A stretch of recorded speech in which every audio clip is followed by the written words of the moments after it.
Vous le savez, depuis plus d'un mois, les établissements scolaires sont fermés. Chaque département ministériel en charge de la question s'attelle à tenir les apprenants en éveil. Aujourd'hui, nous recevons M. Brice Kouassi. Il est secrétaire d'État en charge de l'enseignement technique et de la formation professionnelle. Il sera avec nous pour nous dire quelles sont les décisions, les mesures qui ont été prises dans son département ministériel à cet effet. Nous voulons donc inviter à ce pupitre Monsieur le secrétaire d'État. Monsieur le porte-parole de la police nationale, Madame la porte-parole du ministère de la Santé et de l'hygiène publique, Mesdames, Mesdemoiselles et Messieurs les journalistes, Mesdames, Mesdemoiselles et Messieurs, vous me permettrez de saluer l'immense travail de nos combattants de cette crise sanitaire. Je veux parler de nos chercheurs, de nos médecins, de nos infirmiers, de tous les autres acteurs du service qui, chaque jour, sont au front pour garantir notre santé. Avec eux, j'aimerais saluer aussi les forces de défense et de sécurité qui travaillent à faire respecter les mesures gouvernementales. À toutes ces personnes dévouées, je dis merci. Mesdames, Mesdemoiselles et Messieurs, depuis le premier cas de personnes contaminées au Covid-19 dans notre pays, le 11 mars 2020, le gouvernement mène une lutte implacable contre ce virus. Les mesures annoncées par le Conseil national de sécurité le 16 mars 2020 ont été renforcées le 9 avril 2020. Elles visent à freiner la propagation du virus et à l'endiguer. Les adresses de son Excellence, Monsieur le Président de la République, du 16 mars 2020 et de Monsieur le Premier ministre, le 31 mars 2020, ont mis tous les membres du gouvernement au travail pour apporter au niveau de leurs départements ministériels respectifs des réponses sectorielles complémentaires dans le cadre global de la riposte nationale contre la maladie à coronavirus.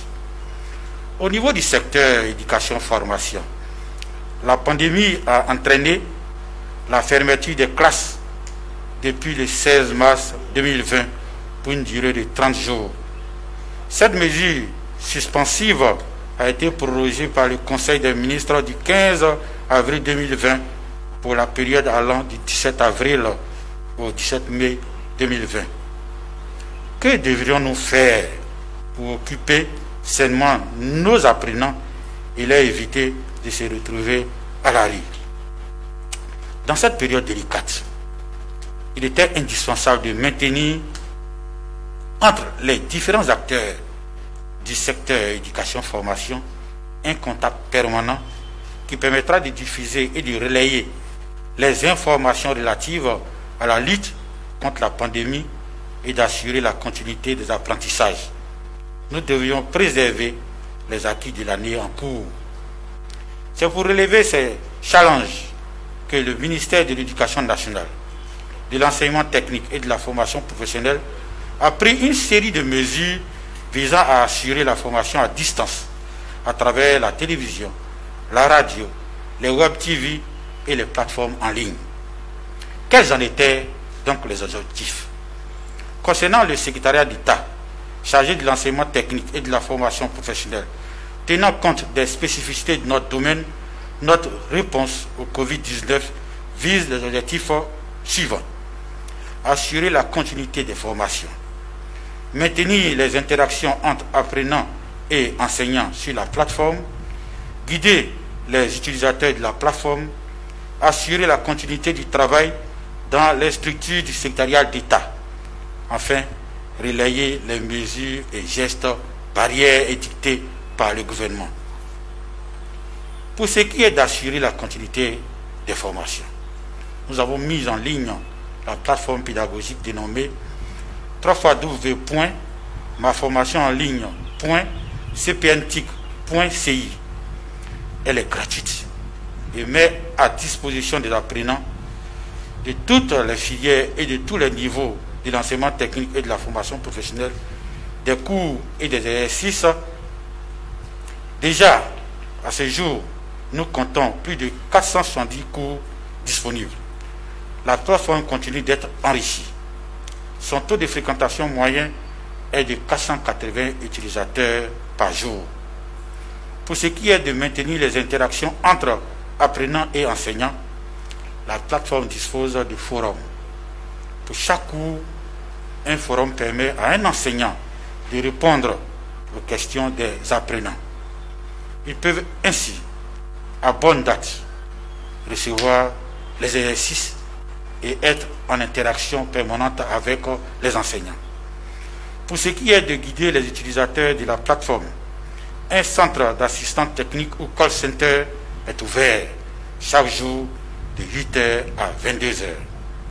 Pour ce qui est d'assurer la continuité du travail dans les structures du secrétariat d'État, nous déployons des logiciels tels que Skype, WhatsApp, Zoom et Microsoft Teams pour les séances de travail. Donc, comme vous pouvez le constater, des logiciels appropriés nous permettent de maintenir ce contact et de maintenir la continuité du travail. Concernant les mesures et gestes barrières, le call center, les 2 pages Facebook, enseignement technique et formation professionnelle, et ETFP-alerte-COVID-19 sont mises à la disposition pour relayer les mesures et gestes barrières et les informations officielles sur le COVID-19.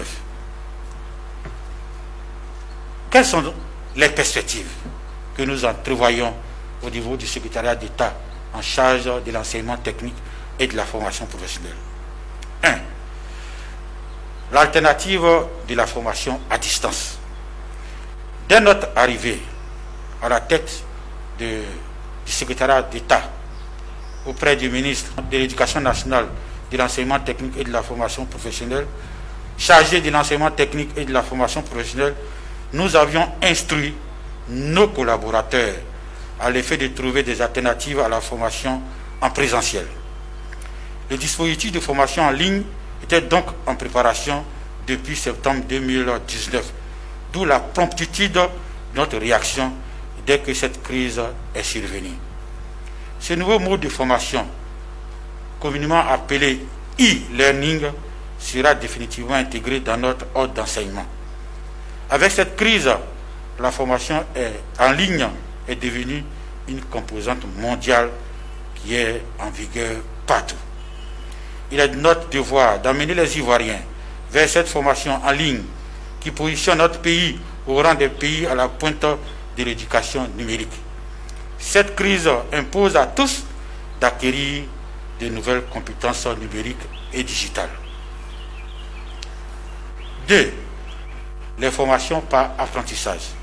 En ce qui concerne les formations par apprentissage, je voudrais rassurer les parents, les jeunes et la communauté éducative que les initiatives déjà lancées avant cette crise sanitaire vont se poursuivre.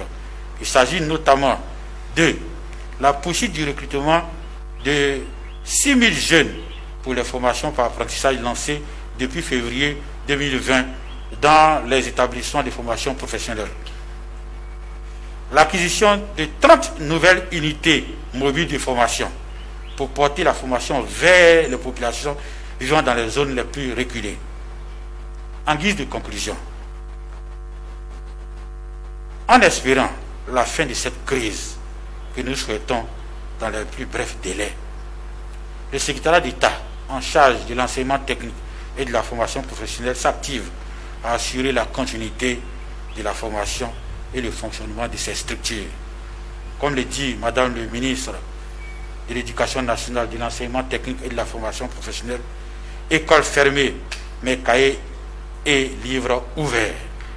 Au niveau du secrétariat d'État en charge de l'enseignement technique et de la formation professionnelle, nous disons se former à distance est bien possible. Je vous remercie.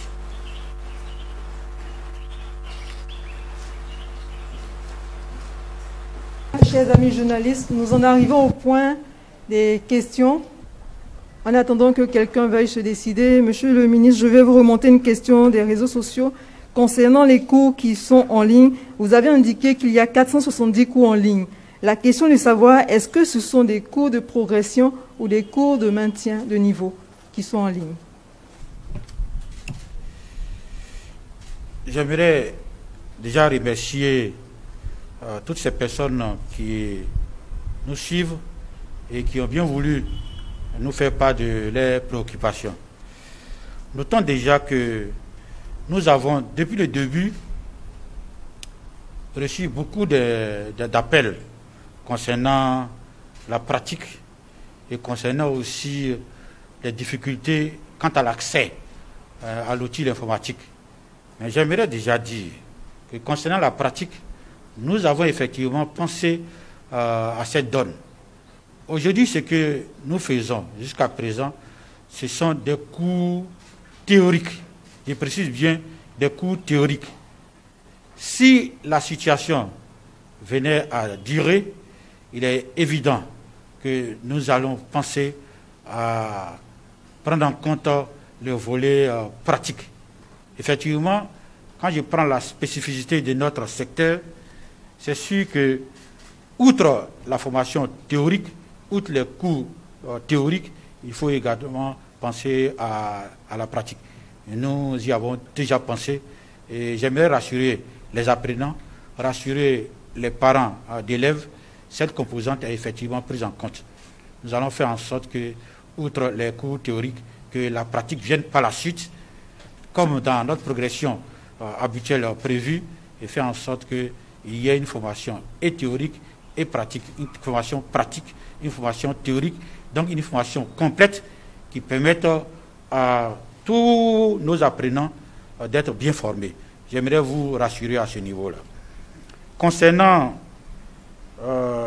les cours, est-ce des cours de progression, est-ce des cours de maintien? Ce sont des cours de maintien. Ça, nous l'avons dit depuis le départ. Nous avons pensé à cette formation en ligne après les mesures dictées par le gouvernement, dans un premier temps, pour maintenir le contact avec la formation. Faire en sorte que même étant à la maison, nos élèves, nos apprenants continuent de se former. Et la deuxième mesure que nous avons visée, c'était de maintenir la discipline. Parce que au premier jour de la décision gouvernementale, nous nous sommes rendus compte que effectivement les établissements étaient fermés, mais les jeunes n'étaient pas à la maison. Ils étaient pour la plupart dehors, dans des maquis, les lieux habituellement appelés maquis, qui sont des bars que nous rencontrons un peu partout à Abidjan. Ce n'était pas ça l'objectif. Il ne fallait pas fermer les écoles et puis créer l'oisiveté. Ce que nous avons fait au niveau du ministère de l'Éducation nationale, de l'enseignement technique et de la formation professionnelle, c'est faire en sorte que même étant hors des classes, hors des écoles, que la formation continue.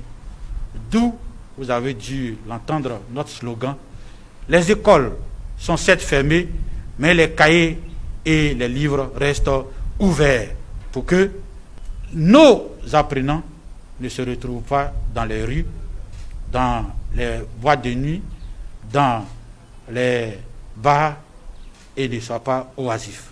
Je crois qu'avec ces deux questions, nous avons apporté également deux réponses qui permettent de savoir que, effectivement, tous les éléments concernant la formation de qualité sont pris en compte.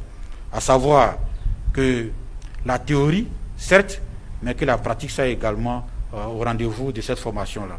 Et enfin, que les gens sachent qu'il s'agissait pour nous d'une formation de maintien.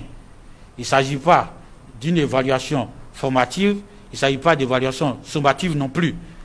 Ce que nous sommes en train de faire aujourd'hui ne constitue pas un examen. Donc que les Ivoiriens sachent qu'il n'est pas question de les évaluer avec ces formations en ligne. Il n'est pas question de décider qui passera en classe supérieure et qui ne passera pas en classe supérieure. En tout cas, pour le moment, ce n'est pas la question.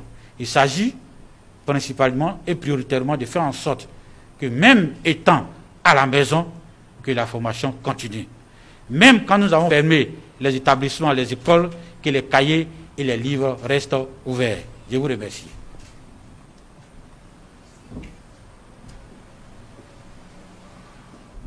Merci, Monsieur le Commissaire. Merci à tous et à toutes. Nous sommes au thème de ce point de presse de ce mercredi 22 avril 2020. Respectons ensemble les mesures barrières afin de protéger notre pays de cette pandémie. Merci.